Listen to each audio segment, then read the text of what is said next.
Agnipath scheme में बदलाव की मांग, जेडीयू और चिराग की मांग।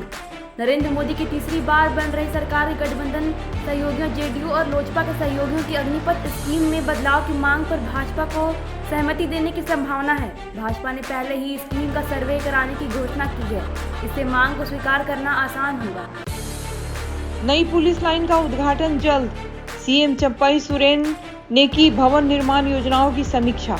झारखंड के सीएम चंपाई सोरेन ने Jharkhand police housing corporation limited के भवन निर्माण से जुड़ी योजनाओं की शुक्रवार को समीक्षा की। इस दौरान उन्होंने स्वीकृति सभी थाना भवनों का निर्माण कार्य जल्द शुरू करने को कहा। गोड्डा, जामताड़ा और पाकुड़ में नई पुलिस लाइन बनकर तैयार है। इसका उद्घाटन जल्द किया जाएगा।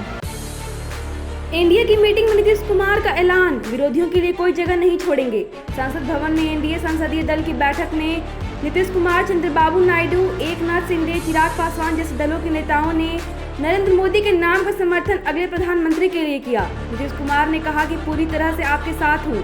10 साल में आपने काफी काम किया है। जो भी कुछ काम बचा है उसे आप पूरा करेंगे। ऐसा करके आप विरोधियों के लिए कोई जगह नहीं छोड़ेंगे। आपने छोड़ा कांग्रेस का हाथ। दिल्ली में हार के बाद कर दिया बड़ा ऐलान। आम आदमी पार्टी ने दिल्ली में 7 सीटों पर हार के बाद कांग्रेस के साथ गठबंधन खत्म करने का ऐलान किया है। आपके वरिष्ठ नेता गोपाल राय ने मुख्यमंत्री अरविंद केजरीवाल के घर में बैठक के बाद इसकी घोषणा की। उन्होंने कहा कि कांग्रेस के साथ गठबंधन लोकसभा चुनाव के लिए ही था। विधानसभा चुनाव पार्टी अकेले लड़ने जा रही है। जल संकट के बीच आतिशी का बड़ा आरोप। अदालत ने कहा पानी को लेकर राजनीतिक नहीं। दिल्ली के जल मंत्री आतिशी ने शुक्रवार को हरियाणा सरकार पर पिछले 3 दिनों में राजधानी में पानी की कम सप्लाई करने का आरोप लगाया है। आरोप के बाद सुप्रीम कोर्ट ने हिमाचल प्रदेश सरकार को 137 क्यूसेक अतिरिक्त पानी छोड़ने का निर्देश दिया है। कोर्ट ने सुनवाई के दौरान हरियाणा से वाटर सप्लाई को सुगम बनाने के लिए कहा। हरियाणा नहीं, हिमाचल प्रदेश से मिलेगा दिल्ली को पानी। यमुना के पानी को लेकर दिल्ली और हरियाणा का झगड़ा पुराना है, लेकिन इस बार सुप्रीम कोर्ट के आदेश पर दिल्ली को हिमाचल प्रदेश से पानी दिया जाएगा। इस मामले में राजनीति समीकरण स्पष्ट नजर आ रहे हैं। दिल्ली सरकार ने सुप्रीम कोर्ट में याचिका दायर की है। कहा गया है कि दिल्ली में पानी की संकट है और अतिरिक्त पानी की जरूरत है। आपका संघर्ष रहेगा जारी। सीएम आवास में बैठक के बाद बोले गोपाल राय। दिल्ली के मुख्यमंत्री अरविंद केजरीवाल के आवास पर गुरुवार को हुई बैठक में लोकसभा चुनाव के साथ आगामी विधानसभा चुनाव को लेकर भी चर्चा हुई। आम आदमी पार्टी के प्रदेश संयोजक गोपाल राय ने कहा कि गठबंधन से हार का अंतर कम हुआ है और केजरीवाल की गिरफ्तारी के बाद निराशा का भाव फैल गया है। आप कांग्रेस की दोस्ती खत्म होने पर क्या बोले पीएम मोदी? प्रधानमंत्री नरेंद्र मोदी ने शुक्रवार को संसदीय दल की बैठक में लोकसभा चुनाव के नतीजों और सरकार के आगामी लक्ष्यों पर अपनी बात रखी है। उन्होंने विपक्षी दलों कांग्रेस पर भी निशाना साधा और आम आदमी पार्टी और कांग्रेस को अलग राहों पर तंज कसा। उन्होंने इशारों में कहा कि बिखराव शुरू हो गया है, जिसकी भविष्यवाणी उन्होंने पहले ही की थी। आपसी टांग खिंचाई, संगठन भी कमजोर। हार के बाद पार्टी पर ही बिफरे पड़े कांग्रेस नेता। लोकसभा चुनाव में हार के बाद कांग्रेस के एक नेता ने पार्टी के संगठन को कमजोर बताते हुए सवाल उठाए हैं। पश्चिमी दिल्ली से हारे दलित नेता उदित राज ने आपसी टांग खिंचाई को भी पराजय की वजह बताई है। उन्होंने कहा कि ऐसा न होता तो कांग्रेस को 240 सीटें मिलती। राहुल गांधी उड़ीसा आए तो मैं गोड से बन जाऊंगा, मिली धमकी। कांग्रेस सांसद राहुल गांधी को कथित तौर पर जान से मारने की धमकी के बाद पार्टी की ओडिशा अकाउंट ने पुलिस में शिकायत दर्ज कराई है। धमकी देने वाले ने सोशल मीडिया के माध्यम से दावा किया कि अगर राहुल गांधी उड़ीसा आते हैं तो मैं गोड से बन जाऊंगा। कांग्रेस का दावा है कि राहुल की तस्वीरें भी आरोपी के पास है। लाल कृष्ण आडवाणी और मुरली मनोहर जोशी से मिले मोदी। तीसरी बार पीएम बनने से पहले लिया आशीर्वाद। एनडीए संसदीय दल के नेता चुने जाने के बाद प्रधानमंत्री नरेंद्र मोदी ने बीजेपी के वयोवृद्ध नेता लाल कृष्ण आडवाणी और मुरली मनोहर जोशी से मुलाकात की। नरेंद्र मोदी रविवार को तीसरी बार देश के प्रधानमंत्री बनने जा रहे हैं। बीजेपी को लोकसभा चुनाव में बहुमत नहीं मिला है, लेकिन जेडीयू टीडीपी जैसे सहयोगी दलों की मदद से एनडीए लगातार तीसरी बार सरकार बनाने जा रहा है। मोदी सरकार बनने से पहले उमर अब्दुल्ला का छलका दर्द। जम्मू कश्मीर के पूर्व मुख्यमंत्री उमर अब्दुल्ला ने बीजेपी के अगुवाई वाले एनडीए पर हमला बोलते हुए कहा कि इस गठबंधन में अल्पसंख्यकों की कोई जगह नहीं है। सरकार बनाने के लिए शपथ ग्रहण की तारीख भी आ गई है। बीजेपी नेताओं के मुताबिक 9 जून यानी रविवार की शाम को मोदी सरकार का शपथ ग्रहण होना है।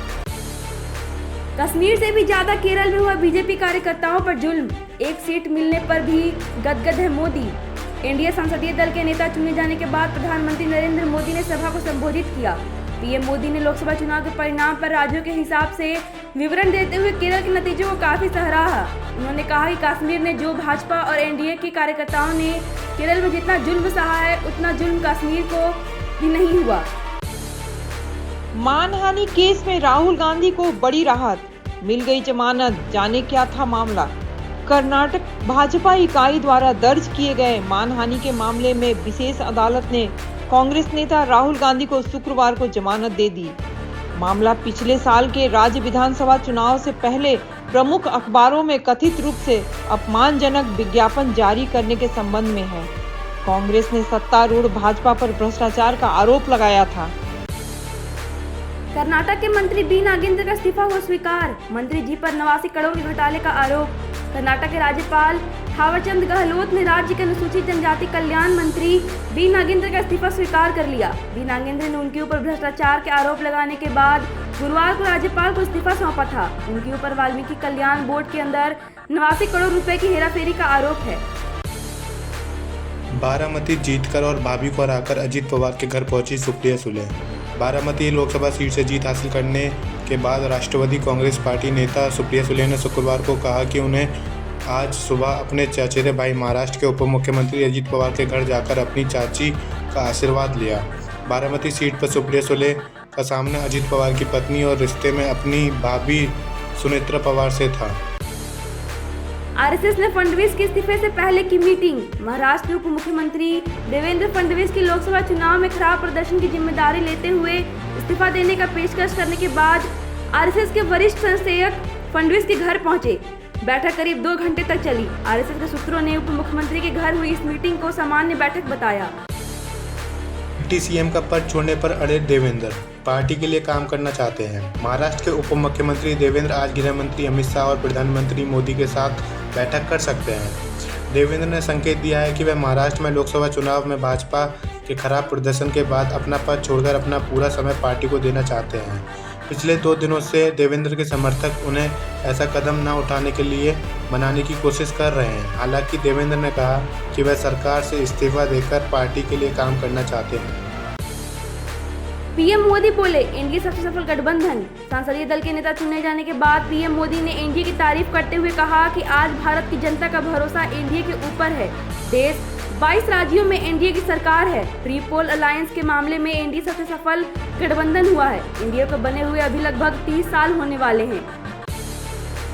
एनडीए ने सरकार बनाने का दावा किया पेश, राष्ट्रपति को सौंपा समर्थन पत्र। 9 जून को मोदी के शपथ ग्रहण की तैयारी। लोकसभा चुनाव 2024 में एनडीए की उम्मीदवार बहुमत के बाद गठबंधन ने सरकार बनाने का दावा पेश किया है। एनडीए ने राष्ट्रपति को समर्थन पत्र सौंपा है। 9 जून को नरेंद्र मोदी शपथ ग्रहण की तैयारी शुरू हो गई है। लोकसभा में भाजपा को 240 सीटें मिली, जबकि राष्ट्रीय जनतांत्रिक गठबंधन को 293 सीटें मिली हैं। पीएम मोदी ने एनडीए सांसदों को फेक कॉल को लेकर सतर्क किया। प्रधानमंत्री नरेंद्र मोदी को राष्ट्रीय जनतांत्रिक गठबंधन के संसदीय दल का नेता चुना गया। इस दौरान पीएम मोदी एनडीए के सांसदों को फेक कॉल को लेकर सतर्क करते नजर आए। नरेंद्र मोदी ने कहा, आप टीवी पर देखिए कि तरह तरह की बातें हो रही हैं। कोई कुछ चला रहा है तो कोई कुछ चला रहा है। मुझे नहीं पता कि लोग ये सब लाते कहाँ से हैं। अब तो टेक्नोलॉजी के जरिए मेरी सिग्नेचर की कोई लिस्ट बाहर निकल सकती है। वे ईवीएम की अर्थी निकालने वाले थे, लेकिन 4 जून को मुंह पर लग गया ताला। पीएम मोदी। प्रधानमंत्री नरेंद्र मोदी ने आज एनडीए संसदीय दल की बैठक को संबोधित किया। इस दौरान उन्होंने एनडीए के सभी घटक दलों का आभार तो जताया ही, लेकिन विपक्ष पर भी जोरदार हमला बोला। उन्होंने ईवीएम को लेकर विपक्षी दलों को निशाने पर लिया और पूछा कि अब क्यों मुंह पर ताले लग गए। पीएम मोदी ने कहा, मुझे लग रहा था कि इस बार ये लोग ईवीएम की अर्थी निकालेंगे, लेकिन 4 जून की शाम आते आते इन लोगों के मुंह पर ताले लग गए। यह भारत के लोकतंत्र की ताकत है। मुझे लगता है कि अब शायद 5 साल ये लोग ईवीएम की बात नहीं करेंगे, फिर 2029 में हम जब चुनाव में जाएंगे तो ज़रूर ईवीएम की शिकायतें ये लोगों से कर सकते हैं। अंतरिक्ष स्टेशन पहुंचते ही सुनीता विलियम्स ने किया डांस। गणेश और गीता भी ले जा चुकी हैं साथ। भारतीय मूल की अंतरिक्ष यात्री सुनीता विलियम्स ने फिर एक बार अंतरिक्ष की उड़ान भरी। वह वुच विलोमर के साथ बोइंग स्टारलाइन से सुरक्षित रूप से अंतर्राष्ट्रीय अंतरिक्ष स्टेशन ISS पर लैंड कर गईं। इस दौरान वे खुशी से झूम उठी। इसके साथ ही वह नई क्रू स्पेसक्राफ्ट को उड़ाने और उसका परीक्षण करने वाली पहली महिला बन गई हैं। स्पेस स्टेशन पहुंचने पर नाच का जश्न मनाया और खुशी के साथ अन्य अंतरिक्ष यात्रियों को भी गले लगा लिया। रनौत के पड़े तमाचे पर बोले संजय राउत, कुछ लोग वोट देते हैं और कुछ थप्पड़। बॉलीवुड अभिनेत्री और हिमाचल की मंडी लोकसभा सीट से सांसद बनी कंगना रनौत पर गुरुवार को चंडीगढ़ एयरपोर्ट पर हमला हो गया था। CISF की एक कांस्टेबल कुलविंदर कौर ने उन पर थप्पड़ जड़ दिया था। इसके बाद कंगना रनौत और उनके स्टाफ ने शिकायत की तो उसे हिरासत में लिया गया और नौकरी से फिलहाल सस्पेंड कर दिया गया है। पूछताछ में कुलविंदर कौर का कहना था कि वह किसान आंदोलन के दौरान दिए कंगना रनौत के बयान से आहत थी।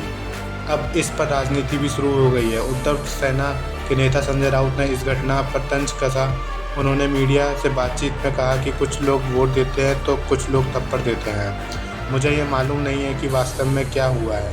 मैं इस मामले में देखूंगा और फिर बात करूंगा। इस पर जब उन्हें बताया कि कांस्टेबल ने कंगना के बयान का हवाला देते हुए उन पर हमले की बात कही तो उन्होंने कहा कि वह आहत हो सकती हैं। चुनावी नतीजों के साथ ही क्यों आया नीट का रिजल्ट, सुप्रीम कोर्ट करे जांच। कांग्रेस ने लगाई बड़ी धांधली का आरोप। 4 जून को घोषित हुआ मेडिकल प्रवेश परीक्षा नीट का परिणाम विवादों में बना हुआ है। अब इस पर कांग्रेस की तरफ से भी टिप्पणी सामने आ रही है। कांग्रेस ने नीट परीक्षा में धांधली का आरोप लगाया है। इसके साथ ही उन्होंने सुप्रीम कोर्ट की निगरानी में उच्च स्तरीय जांच कराए जाने की भी मांग की है ताकि प्रतिभाशाली छात्र छात्राओं को न्याय मिल सके। कांग्रेस महासचिव प्रियंका गांधी वाड्रा ने एक्स पर एक पोस्ट साझा करते हुए कहा, पहले नीट परीक्षा का पेपर लीक हुआ और अब छात्रों का आरोप है कि इसके परिणाम में भी भ्रष्टाचार हुआ है। एक ही सेंटर के 6 छात्रों को 720 में से 720 अंक मिलने पर भी गंभीर सवाल उठ रहे हैं और कई तरह की अनियमितताओं की बातें सामने आ रही हैं। दूसरी ओर परिणाम आने के बाद देश भर में कई बच्चों के आत्महत्या करने की भी खबरें हैं। यह बहुत दुखद और इस झकझोर करने वाला है। धमकियों से नहीं झुकेंगे, भारत भी तुम्हारी नीति नहीं मानता, ताइवान ने चीन को खूब सुनाया। ताइवान ने शुक्रवार को नरेंद्र मोदी और ताइवान के राष्ट्रपति लाई चिंग ते के बीच बधाई संदेशों के आदान प्रदान पर चीन की आपत्ति को खारिज कर दिया।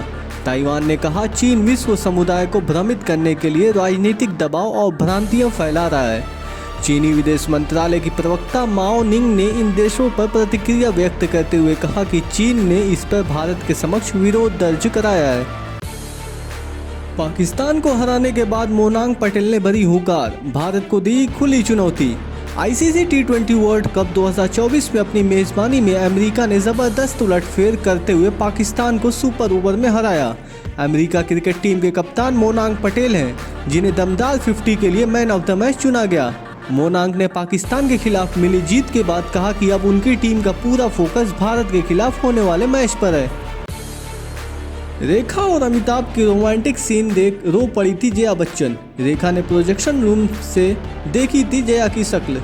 1978 में रेखा और अमिताभ बच्चन की फिल्म मुकद्दर का सिकंदर रिलीज हुई थी। इस फिल्म में रेखा और अमिताभ के कुछ रोमांटिक सीन्स थे। रेखा ने एक इंटरव्यू में कहा था, एक बार मैं पूरे बच्चन परिवार को प्रोजेक्शन रूम में देख रही थी। जब वे मुकद्दर का सिकंदर का ट्रायल शो देखने आए तो मैं जया का चेहरा स्पष्ट रूप से तो नहीं देख पा रही थी, लेकिन मुझे ये ज़रूर समझ आ रहा था कि वो मेरे और मिस्टर बच्चन के रोमांटिक सीन्स देखकर रो रही थी।